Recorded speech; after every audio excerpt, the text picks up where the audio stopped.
He's one half of the Slangin The Bizkit podcast, a good hockey podcast if you're looking for something interesting to watch and to listen to. Grew up in Winnipeg, went on to play some pro hockey in Europe and then down in the States, and we'll ask him about that. Travis Ridgen, welcome to the SportsCage. How are you, my friend? Maz, thanks for having me on, brother. Appreciate the nice warm intro. Good to be here. No problem. So Winnipeg is home for you, correct? Born and raised, very patriotic, yes. Okay, so last night or the other night, Jelly Roll played in Winnipeg. And two ladies in the audience made signs that said, listen, we're students. Will you pay off our student loans? And it's gone viral today. He said yes, and he's going to do it. I'm not sure if you were at the Jelly Roll concert, if you were there, if you saw it live, because Jelly didn't do that in Regina, but didn't pay out no student loans here, just doing it there. I don't know, man. Maybe there's not enough student debt in Regina for him to consider. I'll say this. You know what? The drummer, Cody, he drums for Jelly Roll. He ended up following me on Instagram the other day. He actually just started watching the show as well. So kind of a full circle moment for you to bring up there. Nice. Okay, so grew up Winnipeg, played your minor hockey there, but then you end up going to go play in Europe, and then you play some minor pro down in the States. How does a guy from Winnipeg end up? You were in Sweden, correct? Yeah, 2 years in Sweden. So what's the journey? How do you end up getting there? I don't know if you heard, there was this thing that happened in 2020 where they closed the rinks down. You couldn't really play anywhere. So I was like, well, I guess I better figure out a plan here. So, it's actually kind of funny. I remember I had an agent at the time, and we had this opportunity in Sweden. And he said, I think this is a good opportunity. It's a good safety net. And this is probably like March, like early April of 2020 at the time. And he said, you want to sign? And I said, I think this is a good idea. They're the only country that's open at this point in time. Why don't we sign the deal? And at least worst case, we have a backup option. He said, I don't know, man. I think we should sit on it. I said, no, let's just sign it.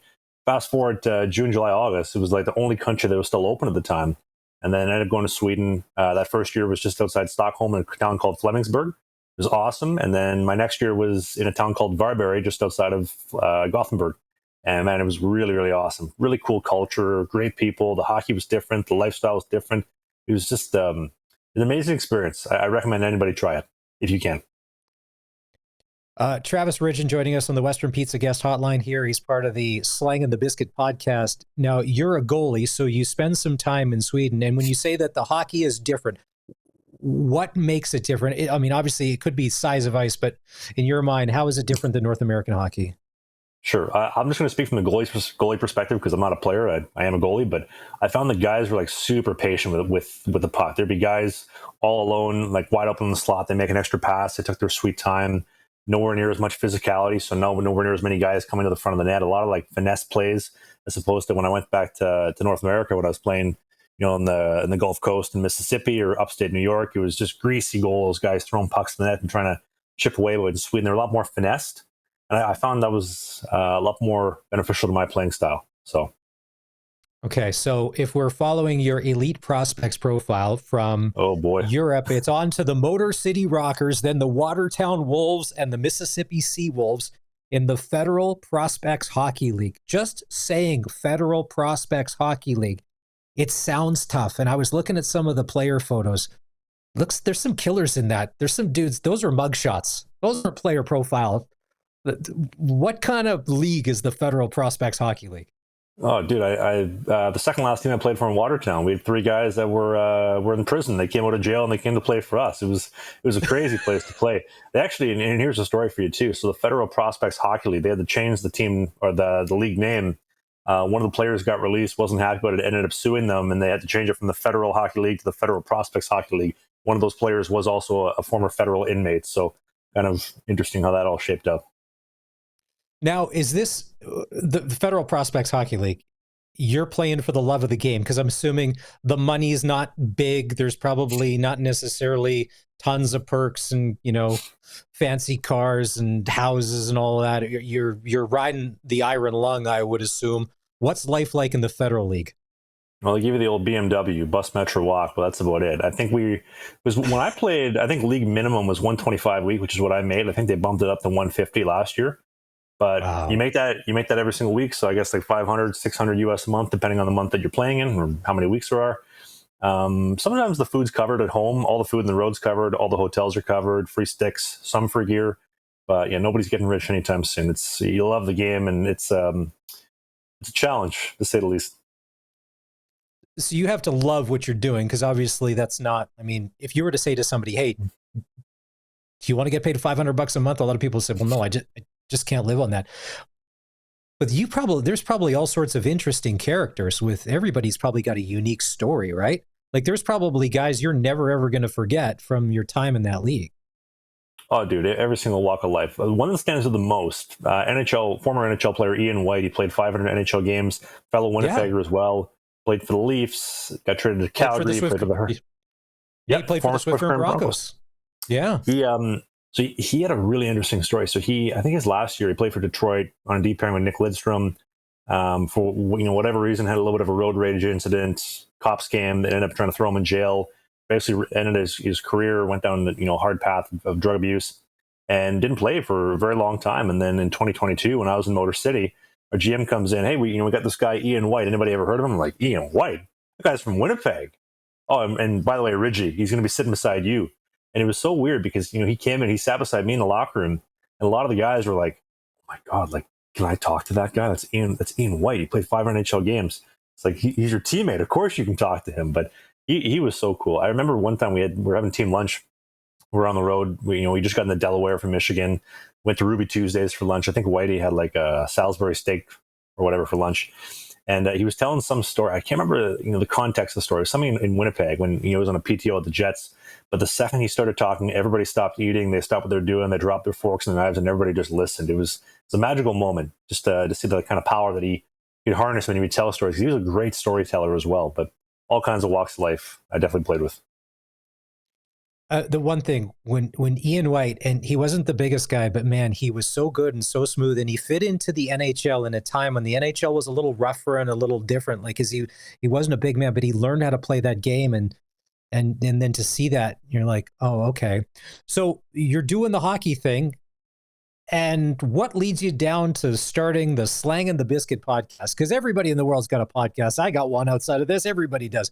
What brought you to Along and McQuaid or the Amazon page where you could buy your microphone, your mixer, to plug it into the laptop? You're like, I'm going to take over the podcast world.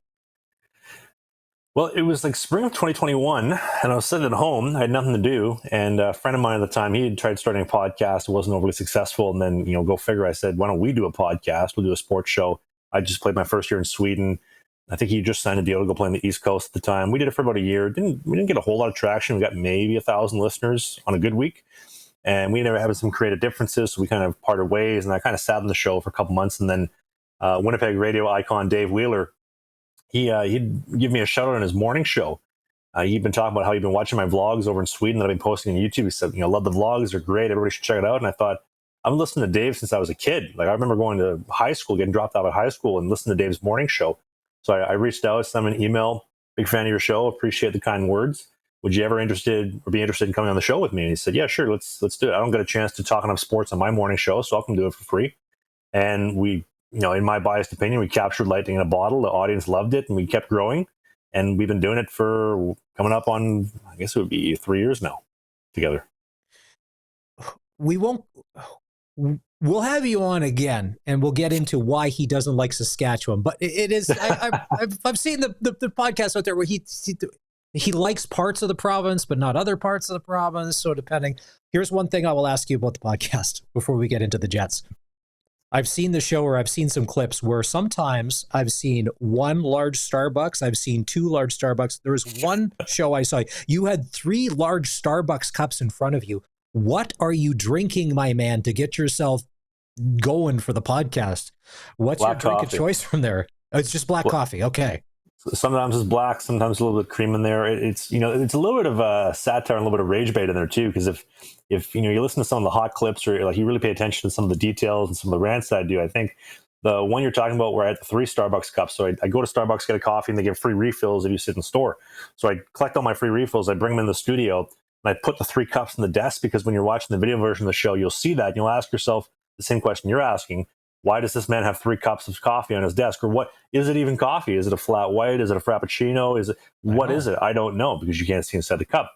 And then sometimes I'll make rants where, I go off on, you people drinking a Frappuccino, or you drinking your BS latte. And then people will see the clip and say, well, he's drinking a latte. Well, you don't know I'm drinking a latte. You just see 3 cups. You don't know what's inside. But it gets people thinking, and it kind of triggers the algorithm because they'll come in the comment section and get upset that I called out their favorite Starbucks drink. So there's lots of layers to the show. All I could think is in this economy, he can afford 3 large Starbucks coffees. Wow, that good. I don't know what they're doing in Winnipeg on podcasts, but they're doing something right. Travis, Maz, if I can give you the biggest hack in the world, Starbucks they have the refill policy. So if you come in the store, you get a drink, you sit in the store, you can get unlimited hot or iced coffee or tea refills. So you just continue to collect them and you can take them out of the store whenever you're done. And they also have like the greatest ice water in the world. I don't mean to plug Starbucks for free here, but they have this like triple filtered. Oh, you know what I'm talking about. It's fantastic. I got kids. The kids love it. Especially if you're traveling in the airport, instead of spending $10 on a bottle of Days in it, you can go to Starbucks, get it for free, get a superior water. It's absolute travel hack of the pros. Yeah. All right. So these Winnipeg Jets, I was mentioning earlier in the show, they've had an incredible season. It's been really special. But now it's getting down to crunch time. They're tied for first place with the Washington Capitals, and nobody wants to win the President's Trophy because that is it's the kiss of death in the NHL because you're not going to win the Stanley Cup. From the start of the season, the Jets have been really good. What have you seen that has made them, to me, the top team in the NHL from start to finish so far this year? World-class goaltending. If you look at the course of NHL champion teams over the past 20 years, it's always been some form of good goaltending. I get you have a couple of exceptions like the 2010 Blackhawks. They had Niemi and Ned, who wasn't great, or Colorado in 2022. They had Darcy Kemper. He was okay, but he wasn't terrible. But they all made the saves at the big time, and they have, in my opinion, the best goaltender in the world, Connor Hellebuck, who's not over flashy. He's not flexible. He's not crazy athletic, but his systems and his ability to read the play, his hockey IQ. I don't know if there's a goaltender on this planet that can read pucks and read plays the way that he does. He's just so elite and he's so efficient. He rarely, if ever, leaves the crease. And he's just putting his body center mass at the puck, right place, right time. Sounds easy, but when you have the puck moving, the players moving, the game's faster than it's ever been before, and he's able to do it so efficiently night in and night out. I think he's got 53 or 54 games played at this point in time. So I want to start kind of watching the mileage he's putting on towards the playoffs, because only 2 times, I think, in the last 20 years has a team won the cup where their starting cup-winning goalie has started 60 or more games. So I would really want to dial back that mileage, but man, is he good. And he's fun to watch too. We've talked on this show a lot, and it's no secret.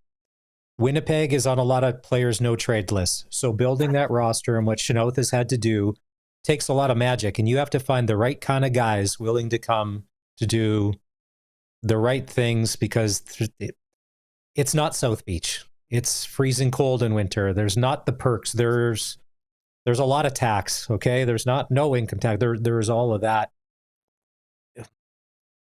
To me, they can't squander a year like this, because I don't know how many more years you get of this if you're the Winnipeg Jets. Does this have to be the year where it goes all the way through and clicks and they have to make the Stanley Cup final?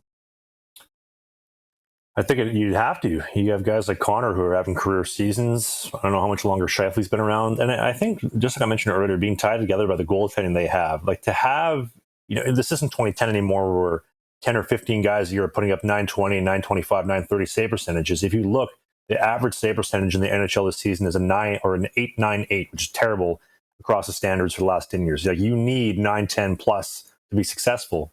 And when you have Connor Hellebuck, who's pitching the 925, 930 night in, night out, I think I saw a stat the other day, 31 of the 53 starts, he's had a 950 save percentage or more.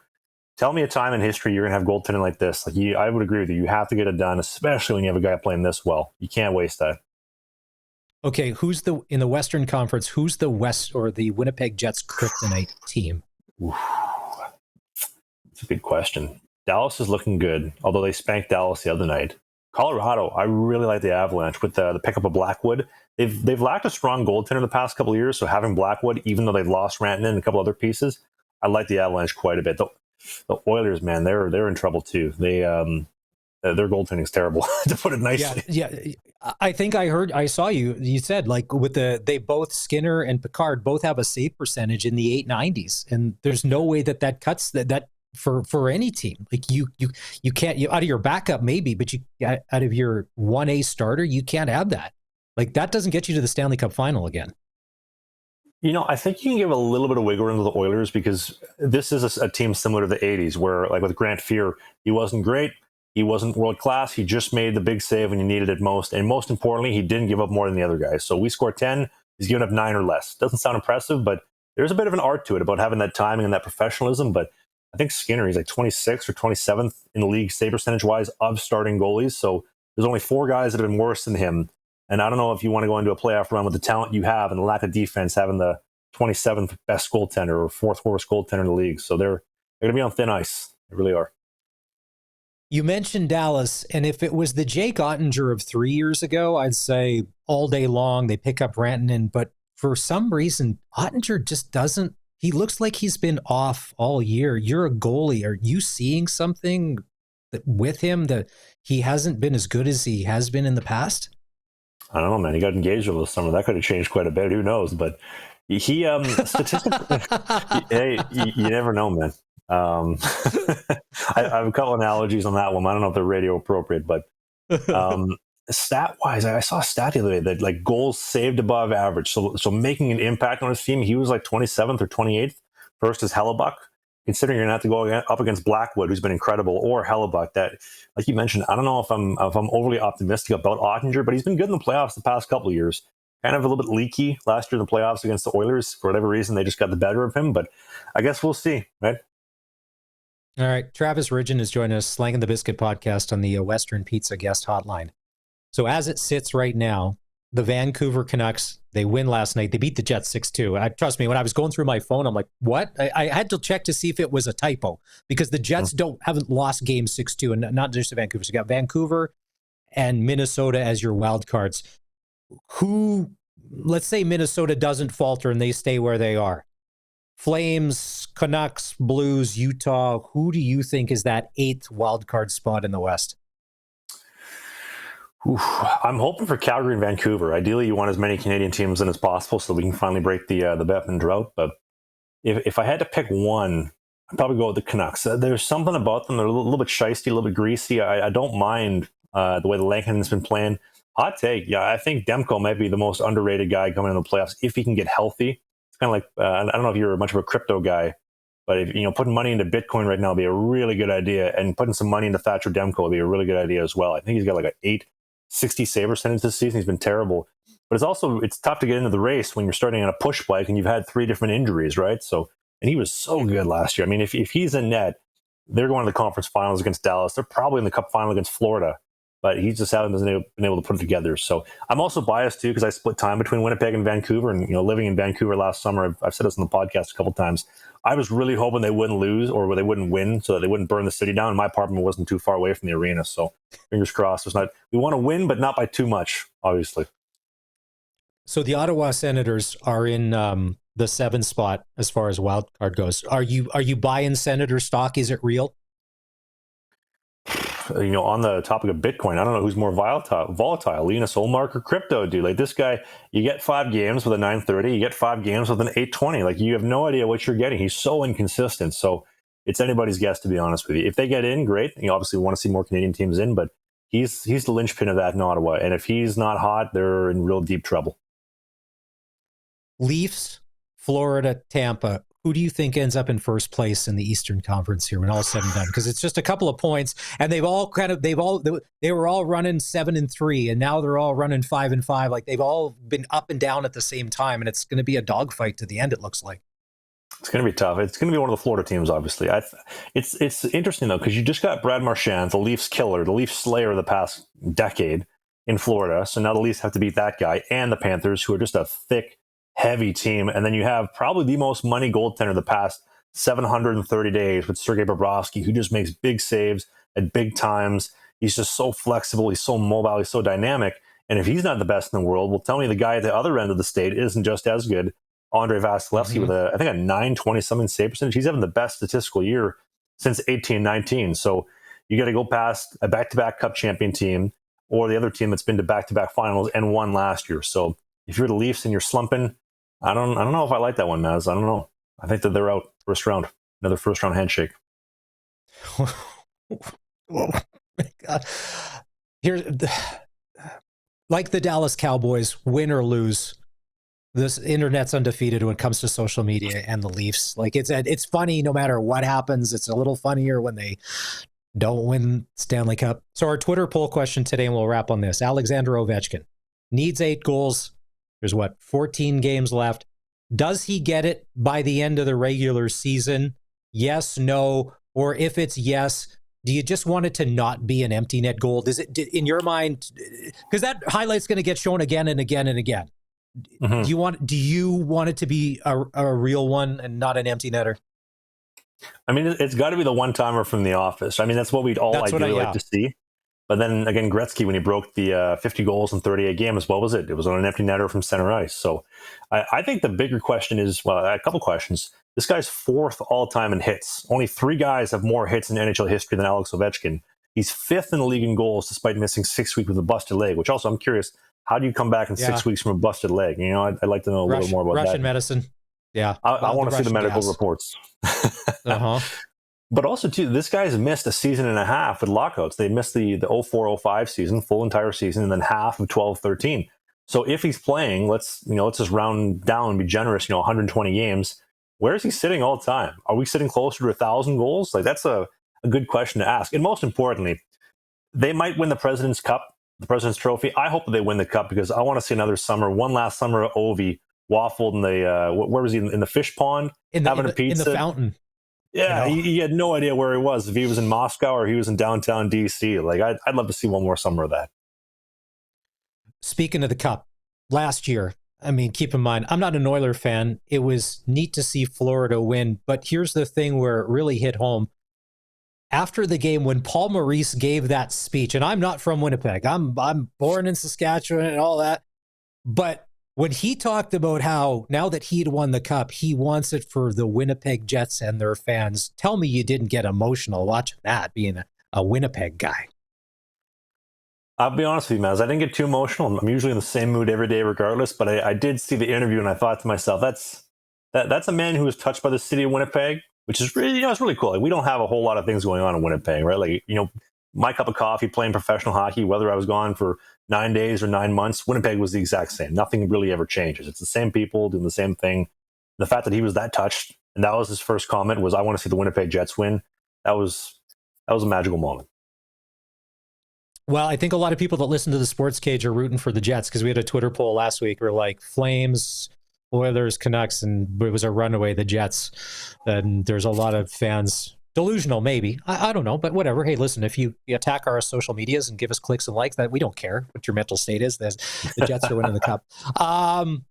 Hey, Travis, thanks for this. Travis Ridgen, Slangin The Bizkit podcast. The podcast, you can find it on the socials, Apple, Spotify. Spell it out, the slangin' for people if they're going to go searching here in their search bar to download what you and Dave are doing. Sure. So that's another thing where we spelt it one way, but say it a different way. So it kind of gets you thinking, although like when you have the titles up on the screen, it's a little bit odd and a little bit hard to read, but it's Slangin. So Slngin, and then Biscuit, like Limp Biscuit, like keep on rolling, okay. Bizkit. Okay. Trust me, if you have to type it in a couple times, you're probably not the only one that's ever had to do that or whatever. So, and you guys do new shows. It's every Sunday, right? Every single Sunday on YouTube, Apple, and Spotify. Yep. And the daily clips on YouTube, Instagram, TikTok, you name it. All righty. That's Travis Ridgen from the Slangin The Bizkit podcast. Thanks, my friend. Hopefully we can do this again once the playoffs are on. All right, it's time to take a break here on the Sports Cage.